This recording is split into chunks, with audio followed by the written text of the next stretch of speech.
I'm always trying to like, all right, I'll go and see this person and then this person and go to this store, right? And condense my time and plan out my map route to make it efficient, right? To keep those shop hours are going. But I have 2 young kids right now as well. So this morning I got up and the youngest was already crying in a crib. So, okay, I guess I'm not going down to work right now.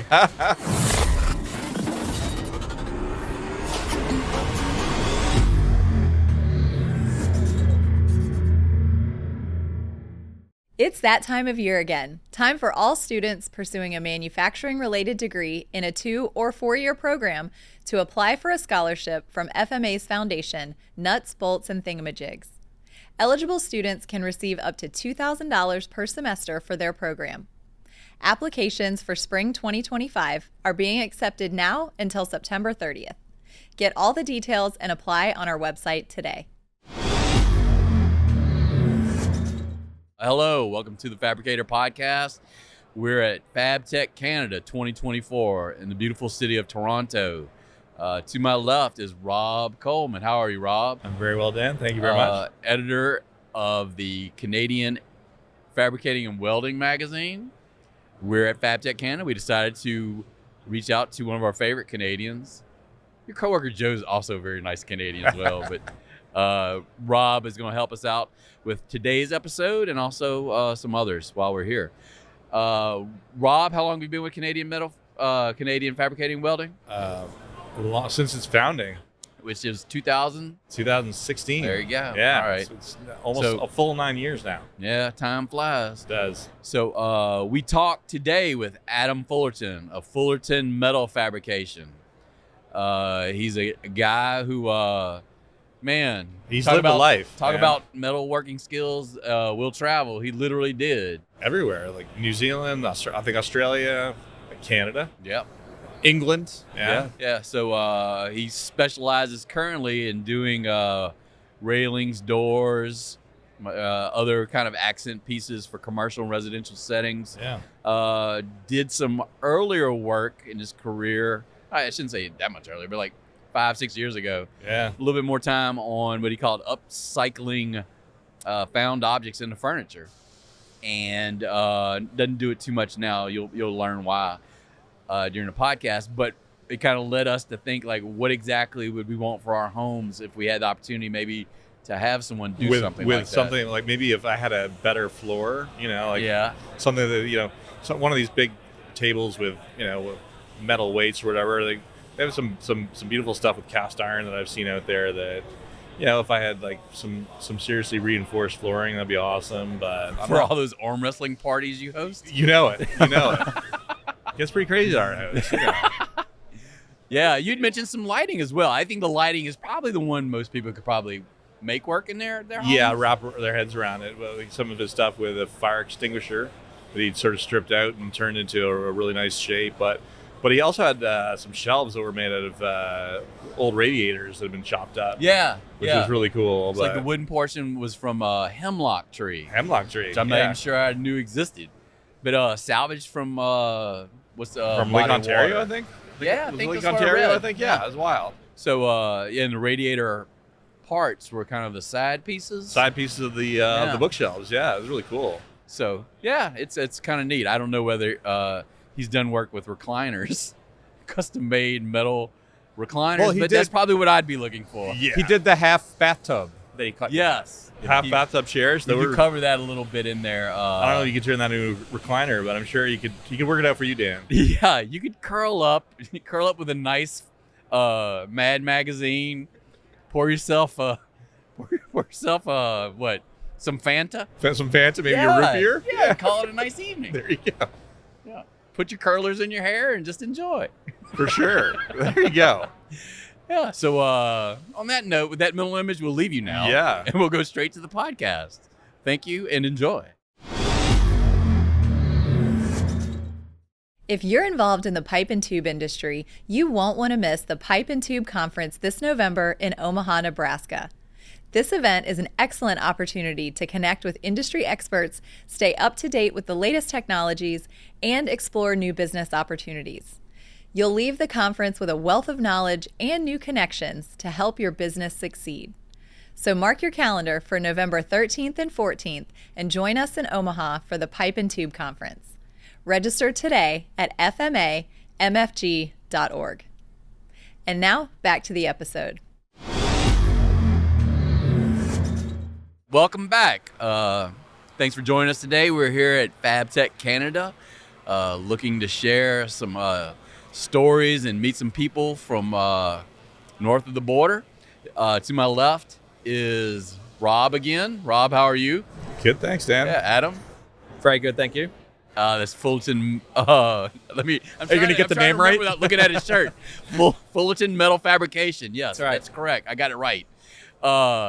We were chatting a little bit before we started, and we're going through how you got to the name. But before we get to the name of the company, tell us a little bit about yourself and how you got involved in metal fabrication. Okay, yeah. Well, it was kind of, a lifelong obsession with just wanting to make and build things, right? I went from cardboard and sellotape to electric motors and wood and then mountain bikes and then cars.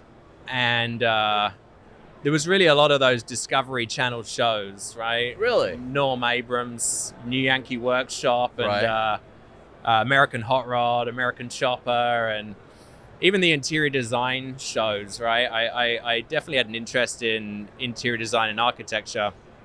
I just didn't want to study for them officially, right? Like I looked into that. I was like, I don't think this is the way I want to go. And then I bought myself a small MIG welder.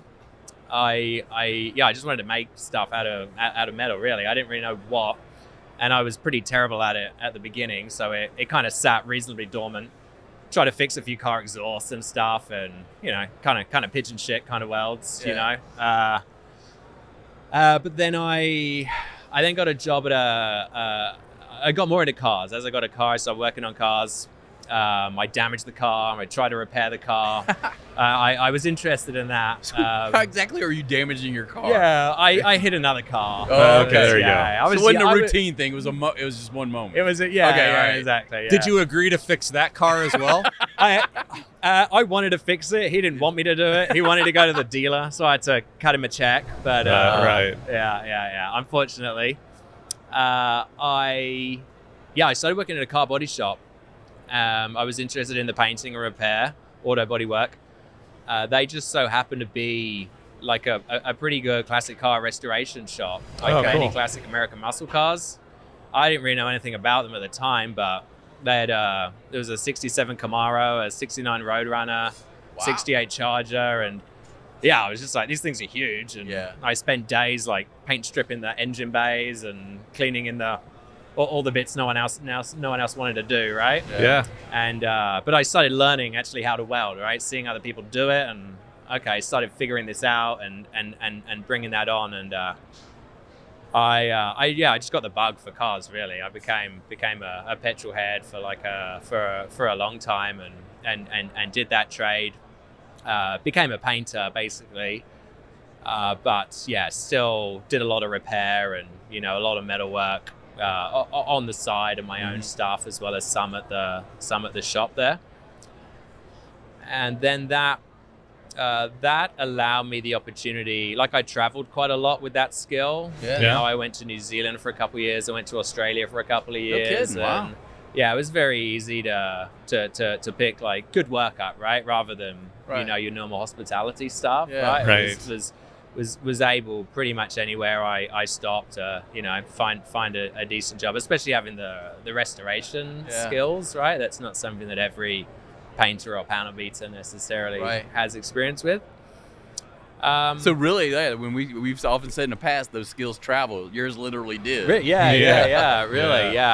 I'd said like it doesn't take more than like 24 hours to find a job somewhere, right? Like ring around and trades are like often a lot of the times people want to hire, but they're just kind of too busy. Yeah. So someone pops in or calls them up and they're like, I need help next week or tomorrow or come in now, whatever it is, right? Yeah. And then if you can pull your weight and be useful, then you'll probably end up just, carry on working there, right? Not always, but yeah, it was definitely, definitely a very easy way to travel around and, be able to support yourself.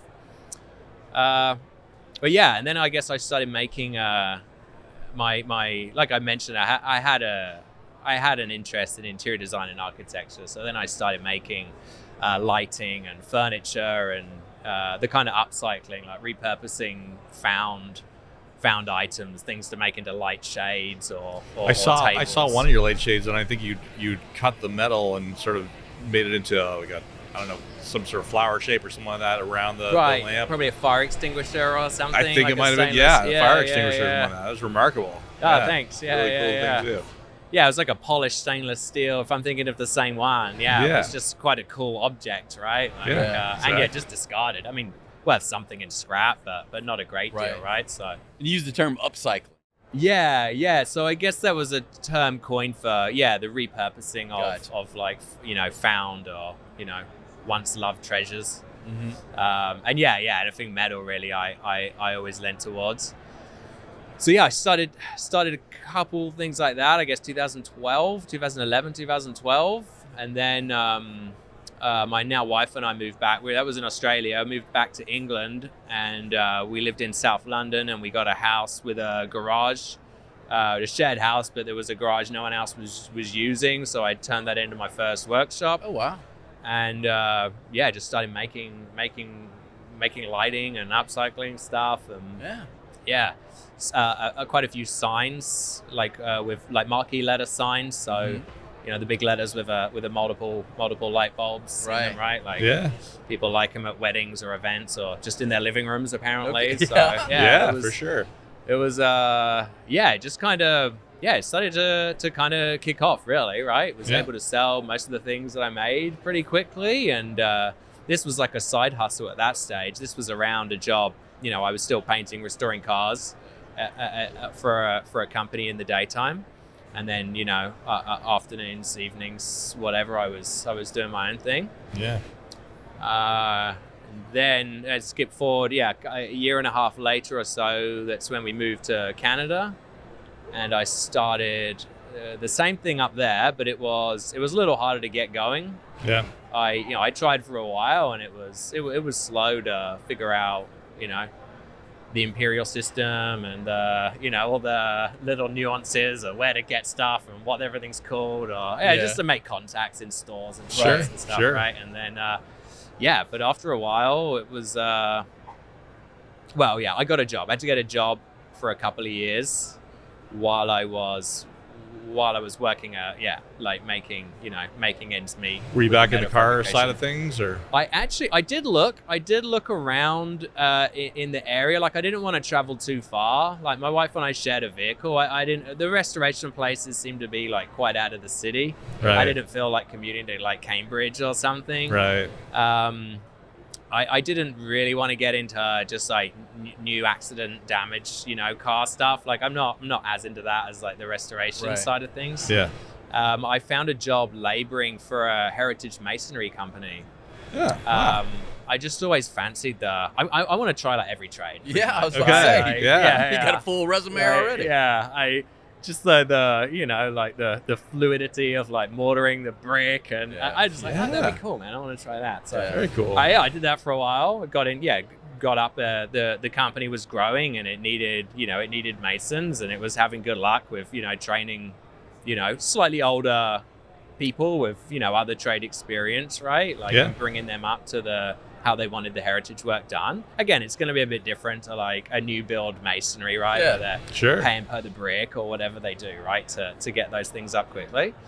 So that was worked with a great team of guys. Pretty much all of them still in contact with, right? To this day in the city, work with them in different capacities still. Did you get to do any of that railing type work that you're doing a little bit of now back then?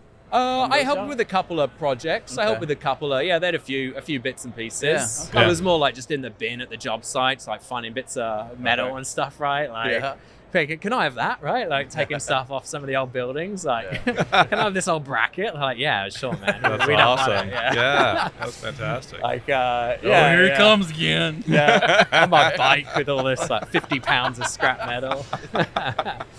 But no, that was a great job. I really enjoyed that, and like 7 till 3, so good afternoon time to get back on my own stuff. Yeah. And then I guess throughout that time, kind of changed from just making things that I wanted to make and sell. I really wanted to get into restaurants and cafes, so I doing work, custom work for restaurants and cafes. So I did get a couple opportunities like that, and then it just started becoming like a custom metal fab shop, right? At that stage, right? People would just pass by, and by this stage I was renting I still had the masonry job. I did start renting like a proper studio. So it was a bit more legitimate, and people would walk past and see what's going on and be like, hey, I need some stuff for my place, right? Wow. And it's a lot of word of mouth, right? Right. Always push hard at social media because not knowing anyone, I felt that was a good avenue of reaching out to people, right? And especially interior designers, architects, they've all got a presence on those platforms. So, when do you think you finally reached a point where you felt like it was going to kind of take on and go? Yeah, well, I think I worked for the masonry company for 2 years. So it took a good couple years, 2.5 years before I maybe could have left them a little earlier, but a good couple years, before it was like consistent kind of work, right? Coming in like that was paying its way. Is your business still kind of reliant? I mean, does word of mouth seem to be kind of the engine that runs a lot? Word of mouth and repeat business. Right. A lot of the clients, either the designer working on multiple projects, the designer or the architect or the builder themselves working on multiple projects and do one guy in particular I do work on like kind of all his jobs, and they're kind of so he was an architect and now he's a builder. So a lot of the architects with a keen eye on kind of design and finish, like working with him because he speaks their language as well as the trades. Nice. And we get a lot of stuff from him, right? Sometimes it's stuff you barely even see, right? Like a crazy system to hang lighting, which took us like weeks to figure out, and it was like kind of meant to be invisible at the end, Really? It was a good challenge, right? It's not always the best showpiece when it's done because you kind of can't see it very well. That was the idea, but it took a lot of work, to get there. So it's interesting, definitely. It changes a lot for sure. Gonna say, is there a lot of creativity in that? I mean, when you see a railing as a mere mortal like us, we're kind of like, it's a railing. It'll keep me keep me standing. But obviously, there are like lots of little details. I mean, you notice that something has a certain style to it as a pedestrian like me, but you don't always get what makes it a style kind of thing. So I imagine that you're involved in a lot of that, making sure it's the right tone for if it's a house build or a restaurant. I'm sure they're sort of looking at a particular style or something like that. How does that? Every now and then, sometimes we do. Like, often the designer has got a good idea, right? And they're pretty, and I might suggest things, and they're like, nah. I'm just saying, this could be easier, this could be cheaper, this could be lighter, right? They're like, we want to do this, or they're like, maybe we'll go for that. Sometimes there is more creative control, right? Every now and then, if it's the homeowner themselves, and they've got an idea, they've got a couple photos, and then maybe we kind of tie it together or add a bit of my, whatever kind of style I would want to add, right? Which would, I don't know, be like, maybe industrial or brutalist or something like that. Yeah. Also, I mean, more often the creativity would be on like how we actually like create something, right? So they've got an idea of what they want, but we got to figure out like a smart way to be able to build it, to get it so it can take apart and be powder coated and transported to site and installed, and we have to hide all the fixtures and you can't see the welds, so you got to like think of a creative way to build this thing, right? Like, right. Architects, they like, especially if something that's like kind of well designed, right?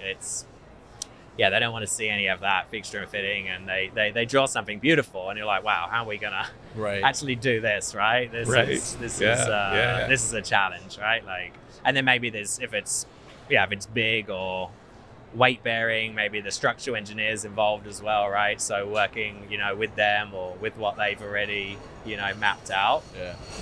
So that creativity or that creative side of it probably, enters a bit more into the projects. Yeah. And then every now and then a bit of design, we get to add ourselves, but it's definitely not my strong suit, right? Like I did want to have a more permanent product line, and I think it's of interest to every fabricator, right? Like making some things that you sell, and maybe I could get lucky with a couple things, but like to keep up like an evolving, changing line of products, I would struggle, right?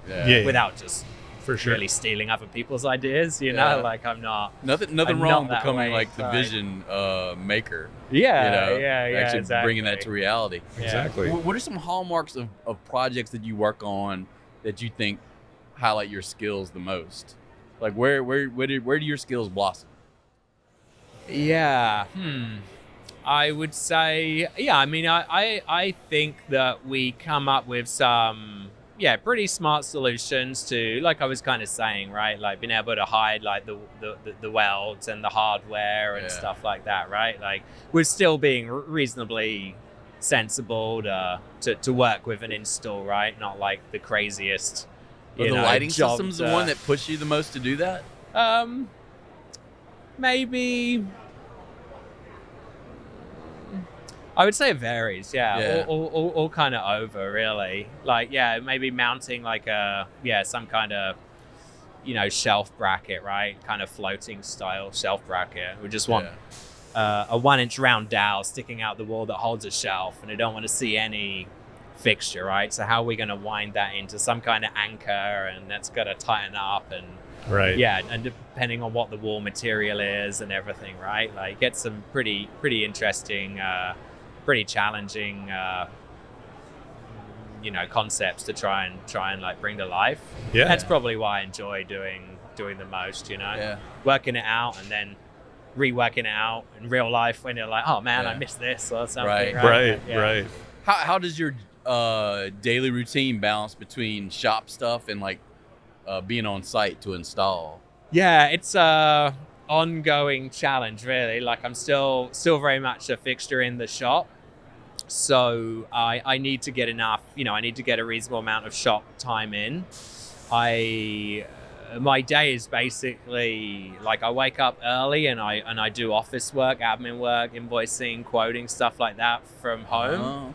And then I get to the shop and I work, as much as I can there, and, make whatever trips out to site for measures and installs. I try and avoid installs on Monday and Friday because you either don't have time to prepare, or if a Friday overruns, then you're stuck waiting till Monday, and that sucks, right? I don't want to do that. So I try and keep that to the middle of the week, give myself some time before and after. Ideally, I'm always trying to like, all right, I'll go and see this person and then this person and go to this store, right? And condense my time and plan out my map route to make it efficient, right? To keep those shop hours are going. But I have 2 young kids right now as well. So this morning I got up and the youngest was already crying in a crib. So, okay, I guess I'm not going down to work right now. I sat in the nursery with her and I fired off a couple emails, and then I just had to, get up and be a dad for a couple hours. And then got to the shop for about 10. So sometimes it doesn't work out, right? But I try and keep that. Try and keep the social media during the day to a minimum. It's always hard. Somehow you just black out and then you're on Instagram and you don't even know when you got your phone out your pocket, right? But there you go. Wasted 15 minutes. I know that feeling. Right? Yeah, absolutely. And that's it really. Definitely. The ongoing kind of balance, right? Absolutely. Of work and stuff. Where's what's in your shop? What are the tools you use? Like equipment and stuff? What are you doing in there? So, we have Well, until very recently, did everything on a 12-inch cold cut saw. Like generally, we're not doing a lot of stuff bigger than that. Have a plasma cutter if there is. I did have to buy a horizontal bandsaw. The only reason I didn't was just space in the shop. Right. We have to move everything around to get it out. But I had to buy it for a bigger like structural project. And then we have, we got a couple MIG welders, a smaller Lincoln, a 210, and the bigger, I don't know, 210. I know.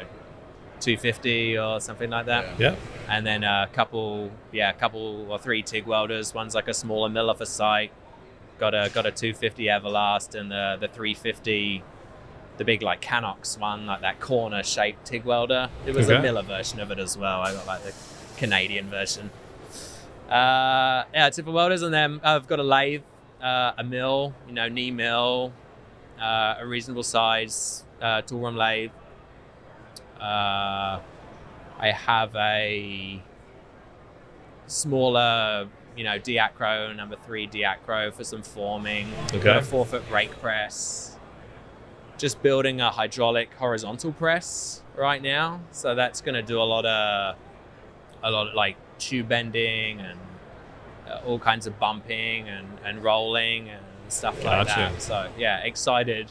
That actually might be something I would consider trying to make a product. I don't know. I'll see what the cost is when we get it all together. Yeah, right. It's definitely going to be less than equivalent for capacity what you can buy on the market. I mean, it's a bit of work, right? Like, more than what I originally thought it would be, but sure. we're making it nicer, right? I wanted to make it, finish it off a bit nicer, but that should be a pretty versatile machine. But I'm moving workshops right now. I currently have I have the access to the second space. I've got a few months overlap.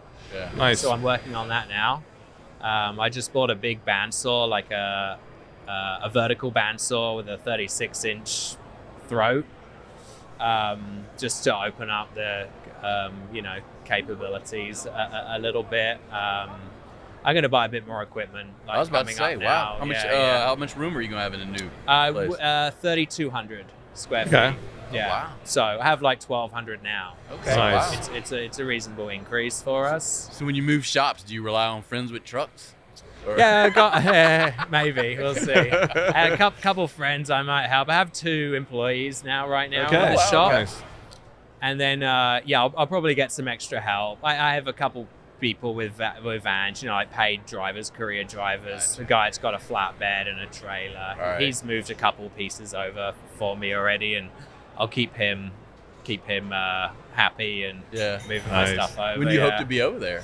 I got to be out by the end of August. But I'm going to be away into August, so I got to be out the beginning of August. So I got a lot to do. Yeah. Like, I'm building a washroom in an office right now. There was nothing in there worth keeping. So starting from scratch, but got a lot of power to run and run airlines. I want to put it together, right? Quite nice at the beginning. You have a vision for what you want it to be. Yeah, exactly. Nice. I spent most times, patching things up as I've gone along, and then after a year, you're like, well, a year's gone now. There's no point. But 5 years, like, let's go. Let's do this now. And, make it a nice space, right, where people want to come and work and want to stay. Yeah. How'd you find your 2 employees? I know it's always hard to find young people. So. Yeah. They were both these. The 2 I have now and the previous 2 were all on Indeed. Indeed.com. Okay. Yeah. So it worked out. Yeah. Had a lot of people applying this time.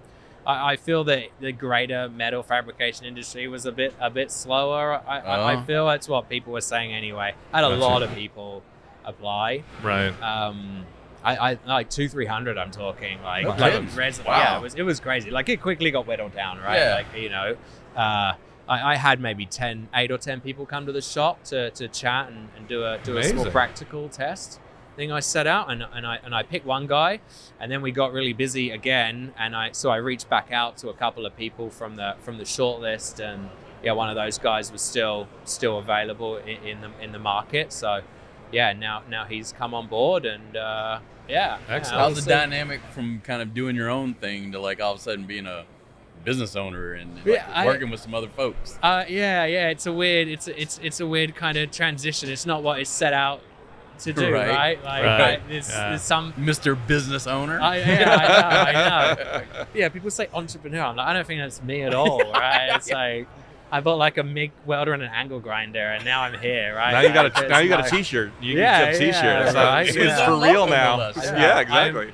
I say to people, I have no problems in working on my own at all. Like in many ways, prefer. I don't know. Like I have no problems in being there alone with just music on and not having to do anything else. But there's only so much you can do, right?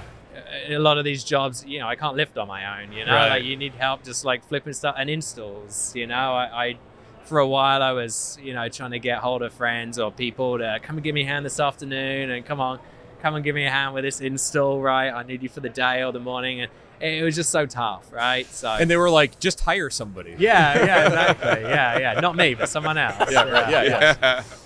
I was like my boss with the guy I work for, the Heritage Masonry company. Like I borrowed like laborers from him. I was like, I'll pay him, right? Whatever you're paying him, and if they can just come and help me out. And he was just like, he was a great guy, and he that wasn't any problem to him. But I was like, this isn't sustainable.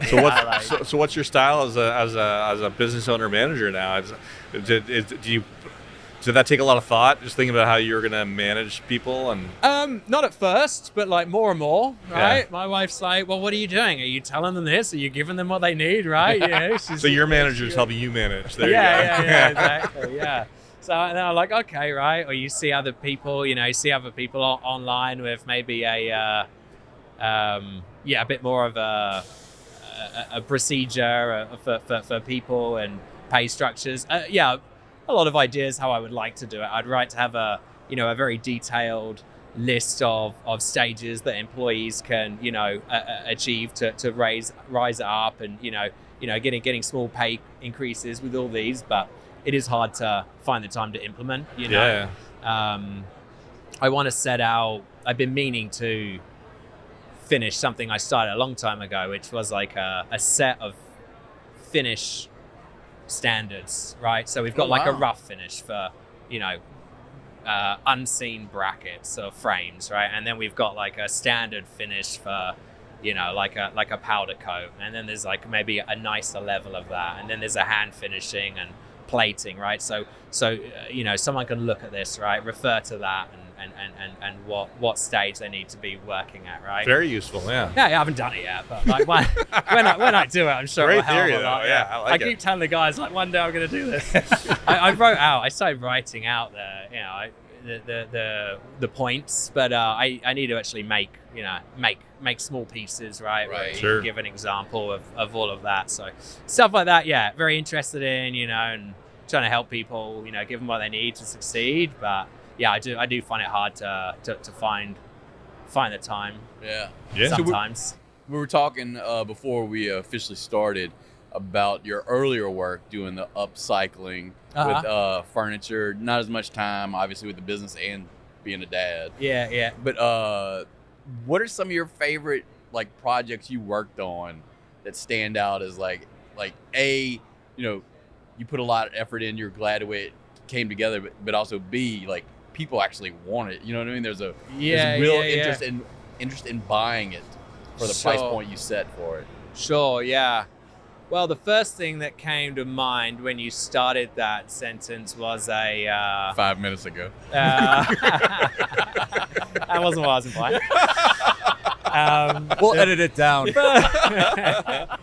The first thing that came to mind was a what I call the buckle up lounge chair, and it was a metal frame lounge chair, and I used seat belts from cars. I went to this junkyard and I pulled out no black ones, but all like the tan and brown and any kind of interesting color seat belts to make the webbing of the chair. Cool. The bottom rail that had some like valve springs on the bottom rail where they mounted, so it had a bit of give.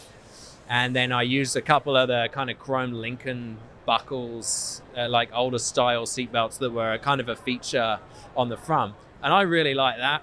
A lot of people stopped and looked at it in the store, but no one actually bought it. It currently sits in my brother-in-law's basement. So he uses it. He sits in it, listens to records. So I'm pleased it gets used. But yeah, when you said about the people wanted it at the price point. I was like, oh, not that one. It definitely sounds like a man cave kind of like ideal. Yeah, that's it. Yeah, I think a lot of men were like, I want that. And their wives were like, no, it doesn't go with the house at all, right? But there we go. Garrett's got a photo of it. That is very nice. Yeah, you need a stereo for that. For sure. Yeah, right. Yeah, 2 speakers. Absolutely, get your vinyl out. Right. And, yeah, and then lighting. Lighting's always very interesting to make. I kind of like a lot of that. Some rise and fall lights, so they're kind of they got like a counterweight pulley. Yeah. So you can like set the height a bit. I think they used to use them a lot, right? It was like some old antique ones I found, but I made a few like that earlier on with various bits. Yeah. Oh yeah. Oh wow. So very nice. That light didn't sell either. That's hanging up in my workshop currently. Yeah. Is it just too big? I guess. Like, yeah. We're going to turn this into an auction podcast. Yeah, right. Yeah. How many items you want to sell? Yeah. The idea is that it had a smaller footprint of floor space, but the light boomed over your seating area. But not enough. Maybe the industrial style was a bit strong for a lot of spaces, but in my new space, I plan to set it up in the office.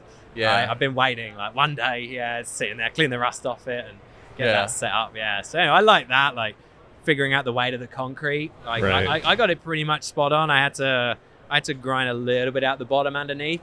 Right. I was a few cubic inches off, I guess, but worked out pretty good. Yeah. Man, I wouldn't even think of that. No, absolutely not. Yeah, that's amazing. That's not something you actually wanting falling on someone either. But that's it. Yeah. Safety first. Good job. Yeah. I mean, so in looking at and apparently this is some older stuff, but you did a seat from a cut off bathtub. Oh yeah. I mean, how heavy was that thing? Yeah, it was pretty heavy. Yeah. The bathtub. I got the bathtub in the back of my old van, like single-handedly. Okay, wow. And then, it was a bit of a challenge. I managed to like get it up and into the van like that, right? And then kind of ratchet it in. Yeah, even cut in half. It was still pretty heavy, and I made a frame for the base. Yeah, and then I got them. I kind of went all out on them. They did sell. That worked out all right. I had them blasted and powder coated, right? Okay. Like in an outdoor. Both the base. The base was a satin black, and the tops, the bathtub pieces themselves had powder coated in a gloss white to keep in the fitting of the bath theme. Yeah. But a couple bought them, and they had them in their rear garden on their deck. Oh, really? Because wow. they were because there was the pair, right? So one was up on its end, and the other was as you would actually sit in the back of the bath. Okay. So it was kind of an odd but matching pair, right? Like a steampunk Cialis commercial. Yeah, exactly. Oh my God. No one's ever said that. Don't tell me you don't have 2 bathtubs in your garden. No. You don't? Oh, no. I must be the only one. No. I've seen a bathtub on the side of the road, and I should do that again. My wife's like, no, we've done it. We don't need them. So yeah, I was gonna ask you, is there ever a temptation to get back, do a little bit of that? Like you have 2 kids, so not a lot of spare time. Yeah. There is, I would love to. I don't get the cool, no one asks me really to do any of that stuff anymore. Right. And there are things I like to do. there's a couple of shelves like high up in my workshop with like fire extinguishers and cool shaped things, right, that would make into light shades or bits of bike frames. Use a lot of like bike frames and forks and stuff. Like I haven't just had the heart to throw it away. Right. I mean, we'll see. When I move shops, right, that's when you normally throw most stuff away. But it's still a good piece of metal, though, right? I know. I mean, now you have more room to store it. Yeah, exactly. Right? Loads of room. I'm making the washroom and the office I'm building. I'm making the roofs, nice and load bearing, so cool. I can keep a lot of stuff up there. So what did you use the bike frame for before? There was some of the rise and fall lights that I talked about.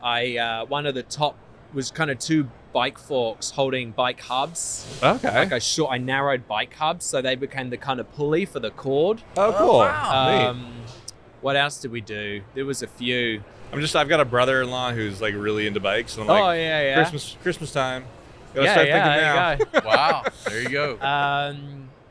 Used to made a few bike racks with the race bar handlebars. Okay. So you could use like the front stem of the bike mounted to something, holding the handlebars like tilted up. Oh, cool. And then that's like a kind of good hook, right, to hang the bike in.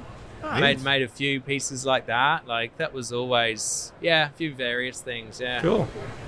Yeah. Very cool. You do you have what would be is the main drawback to doing that now? Time? Yeah. That type of creativity? Time, and it would just be for like me. Yeah. Right. And then it would be like a conversation with me and my wife if that's the thing we really wanted at our house anymore, you know. We don't have the luxury of a man cave. The basement's a functioning part of the house. Right. Right. I made a cool staircase that I really wanted to build in there, and that's probably enough. You know, it's more of a kind of contemporary design or like modern thing, right? So maybe I'll sneak a couple bits in over the time, but I'm pretty set on building a tree house at home next, to be honest. It's probably going to be my next big project. So maybe I'll put some cool metal work in there. There you go. Yeah. I built a steel frame, concrete top coffee table for home, but it wasn't really baby proof, right? So we sold that. We've now got like a round fabric, wooden fabric all over the exactly. Yeah, it's like went from the least to the most baby safe. Run the shin into that. Yeah, you'll probably have some other plans. And it was like live edge concrete. It's like a broken edge. It was a top someone made, and I broke it. So I was like, well, this is still cool, right? I'm going to use this. So do you find your current work that you're doing for paying clients, is that kind of your creative outlet? You're getting it's allowing you to kind of flex that creative muscle? Yeah, for sure. Yeah. No, it keeps me very happy, keeps me very fulfilled. Yeah. Fortunate enough to, be able to, be reasonably selective, right? With what we take on, like generally there's always stuff it's almost like, the jobs that you really don't want to do, but they're for like a really good client. You're like, all right. You balance. I would say no to anyone else but you, right? Like, and you got to tell them that as well. Yeah, absolutely. No, so you do. Yeah, there's always stuff that's like not the nicest way to spend my time. Wouldn't be how I choose it, but still better than a lot. Right. Still better than a lot of ways. Could be making money. Absolutely. And obviously some of those projects end up being beautiful. Is it mostly in the Toronto area, or is it sort of all over Ontario? Or yeah, mostly in the Toronto area. I definitely have more ambition to be like North America wide, right? That's I definitely set my SEO up at the beginning, like all across North America, and then like a couple of trips, an hour or two away, I'm like, screw that. No, GTA only, right? Like I don't know if you're familiar, the Muskokas, right? Yeah, like big cottage country area, hour and a half, 2 hours away, I guess. And I had to go and I did a shower door for a place there, and drove up there to site measure, drove back. And honestly, it was the squarest, plumbest, truest opening I've ever. Really? Literally, like, could have gone like that and that with a tape, be like, perfect, right? There was I ran the laser, everything was perfect, right? I was like, you guys could have done this, right? Like, normally you want to go, right? Because who knows, the wall's a bit off. Is there a tile in the corner that's going to get in your way? It was so good. They said, well, the tile guy was going to put a bit of glass in here, right? So he made it real nice for himself. And then they said, oh, no, scrap that. We got a guy coming to do this metal thing. So yeah, driving up there, and then for the install, right? It's a big day, right? You leave at the crack of dawn and get back late. So yeah, I've pretty much just stayed in the area. Yeah, between the shop and my house is the kind of perfect area I like to operate in. Yeah. Never underrate a short commute. No, absolutely. No. That's one of the reasons for the move. I'm going to be way closer to home. Yeah. I like cross the city right now, which has been fine. It was really quick during COVID. Yeah. But now we're back to normal or higher than normal traffic levels. It's killing me. So where is the new shop, and what area? I'm in Scarborough. In Scarborough, okay. Yeah. So yeah, Well, I live in East York, so I'm like 10-15 minutes away. Yeah. And there's so much. I mean, there's so much work in Toronto. There's so much building going on, that sort of thing. There's got to be so much opportunities. I love the doors you do that I've seen on your Instagram. Yeah. Some beautiful glass and steel.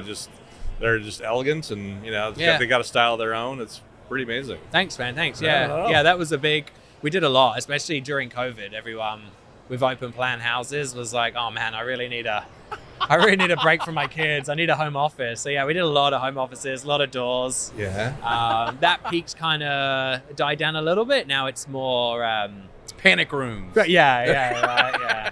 Thick glass, thick steel. I like wine cellars or foyers. Okay. It's kind of like, That's cool. more like that. But yeah, still a few. Yeah, there's still a few of them we do for sure. Yeah. Really like that whole idea of having the glass door where it's open, but yeah, you've got a bit of privacy and yeah, exactly. It's very elegant, but a wine cellar isn't bad either. That's great. Like speaking Rob's language. Yeah, you're right. That's it, yeah. So when you say wine cellar, what are you designing in the wine cellar? Yeah. Like it's normally a steel door or maybe a whole wall. Okay. Right, a few glass panels and a door, so everyone can see. Yeah. No point in having a wine cellar, right? Can't show it off. Show it off, right? Are doors becoming more bigger part of your business? Yeah, I'd say it's pretty steady. Yeah, okay. Definitely. Like I said, the peak over COVID, but yeah, it's steady. Yeah, a few partitions. Yeah, there's one architecture design firm, and I've done like 4 for them now in the same kind of style. Okay. Like partitions, sometimes with a door, sometimes just a partition with an opening or just a partition, and using like half by half angle iron for the glass stops. So you got quite a lot of like layers and levels of like depth on there, and they'll be like hand finished, like with a darkening, a patina, a black patina, and a wax finish. So it's a really nice like look. The metal looks more kind of, I don't know, we say organic with metal, but it looks more naturally finished than like a paint or a powder coat would. Sure. Yeah. And the finish of the kind of industrial look of the hot rolled steel, and they put it in like a pretty nice, contemporary interior or like a transitional kind of a space. So they work really well. So it's been nice. Yeah, working on one of them right now for that Nice. client, and a few more doors talking about now with someone else. They seem to be pretty popular. Yeah. Excellent. Now you're doing the big shop move. What's next after that? You're gonna get some more equipment, I guess. Yeah, knuckle down and bring the savings back up probably. Yeah, keep my head down. Yeah, no, we'll see what's I bought a few bits already, and I'll definitely, I'll need another, table, and I'll want maybe another welding machine and just like clamps and all the rest of it, right? For a more permanent fixture for a third person. Right now we're well set up for 2 people, 2 workbenches and everything 2 people could need. 3 people, we got to kind of negotiate a bit. So we'll definitely want like the full-time third spot. Nice. A few bits, especially looking around here today. Like, now's the place to look. Yeah, here we go. Like this will be good, right? Like a couple of, not even talking about the big crazy stuff here, right? I'm just seeing some mag drills and welders and stuff, Drop Rob's name and they'll charge you extra 20%. Yeah. Oh yeah, okay, I'll bear that in mind. Don't air this before I finish. Yeah, exactly. So that's it. Some kind of CNC cutting machine, right, would be good. Like, I have a plasma cutter, but whether it's like an arc droid machine or it's like a 4x8 or a 5x10 plasma table, that would be a good step up, right, to be able to cut some of our own stuff out like that. I do have a brake press, so if we could cut out shapes, we could make some we could. And sorry, what sort of materials are you using mostly? Is it mostly steel, or is it like mostly steel? Then I would say fairly recently, brass has probably become our second most popular material, then aluminum, then stainless. Okay. I don't jump at a lot of stainless work. It's often like more sheet metal if it's stainless, and we're just not set up for that kind of stuff, right? Best someone else tackles that, but bits and pieces. A bit of aluminum, but a fair bit of brass of recently. Yeah. Aluminium for our friends in the UK. Aluminium, It's taken me many years I feel just earlier I was typing out, I'll get rid of that last I. Adding too many letters. There you go. Exactly. Sure, that's right. Aluminium. Yeah. You've made the successmal transition. Welcome to North America. Yes, Thank exactly. It's unarguably easier to say. So no fight from me there. Half of least resistance. Did you have any formal training in metalworking, or did you just all figure it out?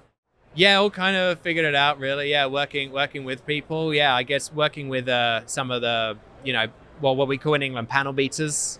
They're the guys doing the bodywork repair. Yeah. What do you call them? We call them that sometimes.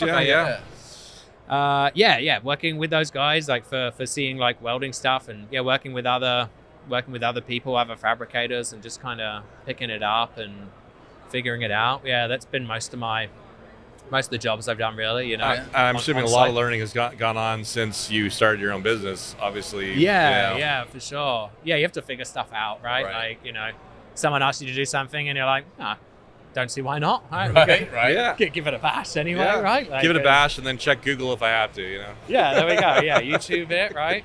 Going from like scrap metal to like doing like very like elegant railings and like door frames, that's a big step up, Yeah, it happened. Yeah, over the course of the years. Yeah, it was definitely. Yeah, I mean, definitely some jobs that knocked me on my ass, right? Like, I underestimated what it would take, or really had to.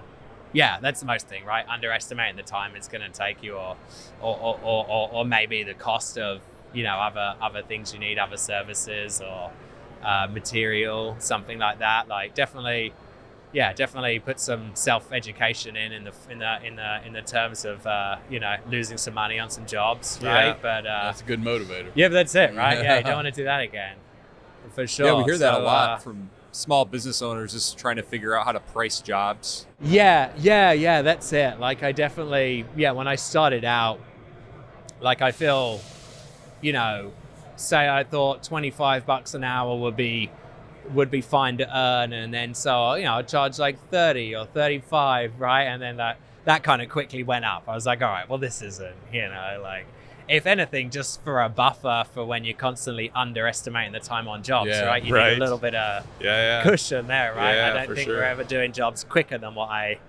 think it's gonna be, right? Very, very rarely.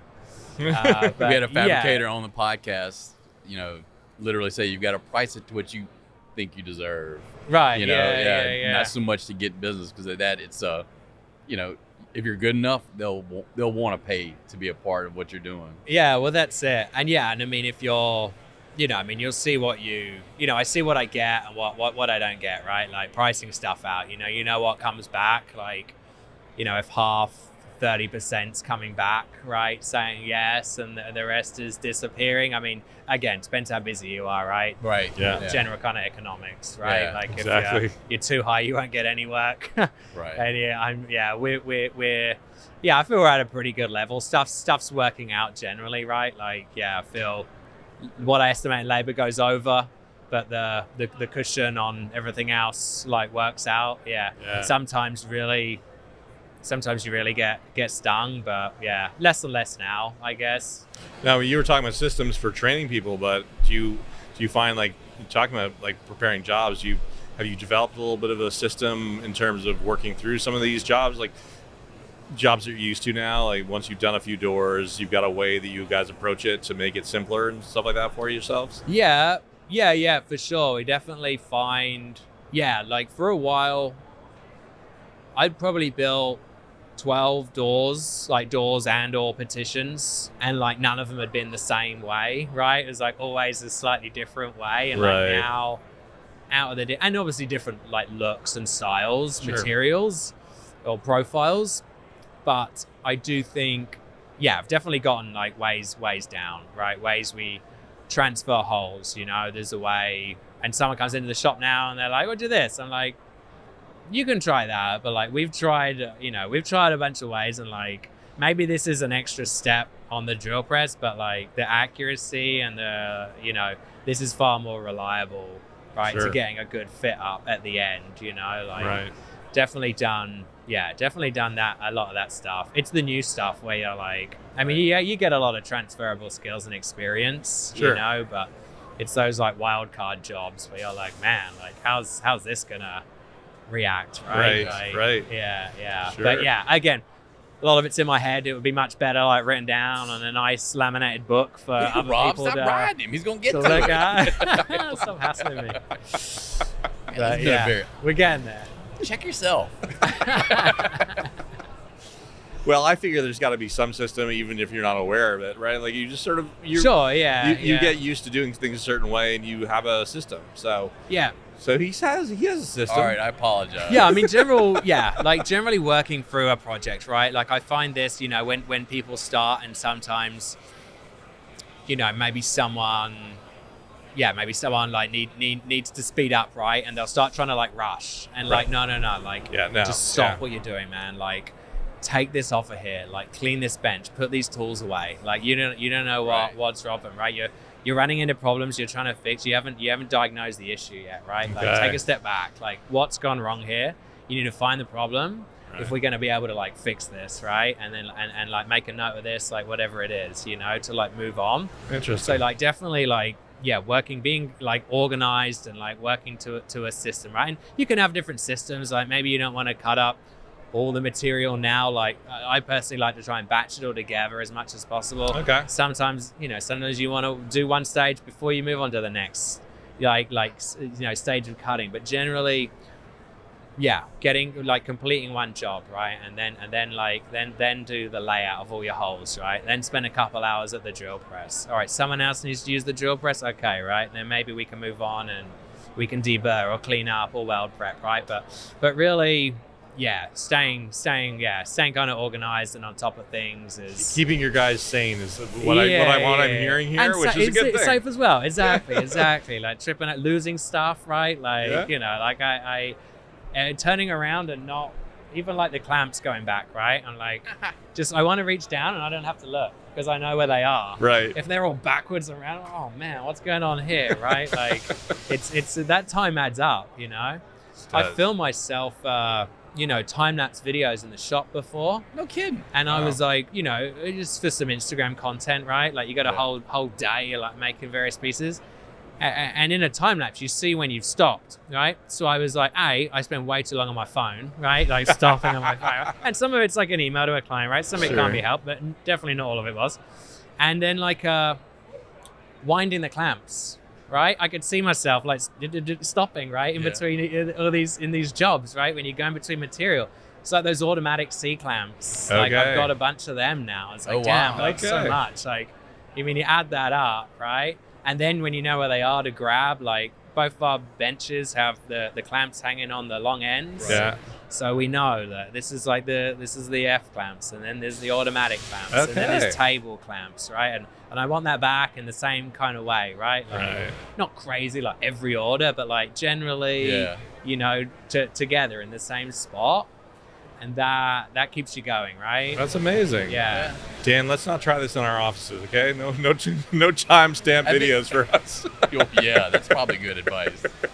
But for you, it sounds great. It sounds great for you. Yeah, it was interesting. You're gonna have to set up a camera in Rob's office to make sure he's not wasting time. He's Freudian slip right here. Are you copying to something?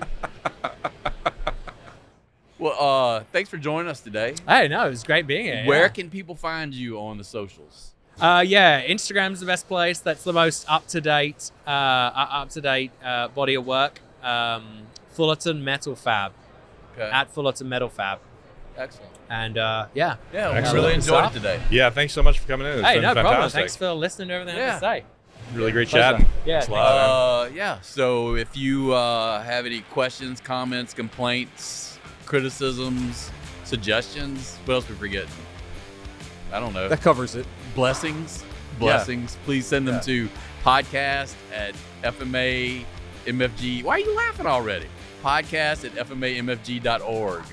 Blessings, Dad. You just made me laugh. You're laughing at that. I thought you were gonna, you're going to laugh. I was going to screw up the email address again. No, you nailed the email. Thanks for your time, and thank you, Adam, and enjoy. See you. Bye. Yeah, thank you very much. Go away now, please. Yep. We're leaving all this in. The Fabricator Podcast is a production of Fabricators and Manufacturers Association, located in Elgin, Illinois.